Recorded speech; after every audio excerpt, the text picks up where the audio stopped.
Rearrangement of সেন্টেন্সে তোমাদের প্রশ্ন আসতে পারে এইরকম ভাবে, রাজস্থান সমভূমিকে পূর্ব থেকে পশ্চিম বরাবর সাজাও। সুতরাং আমাদেরকে এই ছবির মাধ্যমে দেখিয়ে দেওয়া হচ্ছে এই যে জোনটা আছে, প্রথম জোনটা এটা হচ্ছে বাগার, তারপরে গোলাপি কালারের জোনটা হচ্ছে রোহি, এই অঞ্চলটা হচ্ছে ক্ষুদ্র মরু, আর অরেঞ্জ কালারের জোনটা হচ্ছে পাথুরে অঞ্চল বা হামাদা, আর সবার লাস্টে এই ইয়েলো আকার জোনটা হচ্ছে মরুস্থলী।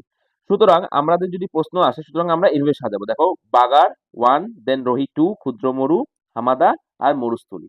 এইভাবে কন্টিনিউয়াস ভাবে আমাদেরকে এমসিকিউ টিক করতে হবে, কারণ আমরা জানি ডান দিক থেকে বাঁ দিকে হচ্ছে তোমাদের ইস্ট টু ওয়েস্ট। তাহলে এবার তোমাদের কাছে আমার প্রশ্ন, যদি এই প্রশ্নটা যদি বলতো ওয়েস্ট টু ইস্ট মরুকে সাজাও, রাজস্থান মরুভূমিকে সাজাও, তখন তোমরা কিভাবে অ্যান্সার করতে, কেউ বলতে পারবে? যদি জেনে থাকো তাহলে কমেন্টসে জানাও। আর এখানে আমি যেটা এক্সপ্লেন করেছি সেটা ইস্ট টু ওয়েস্ট।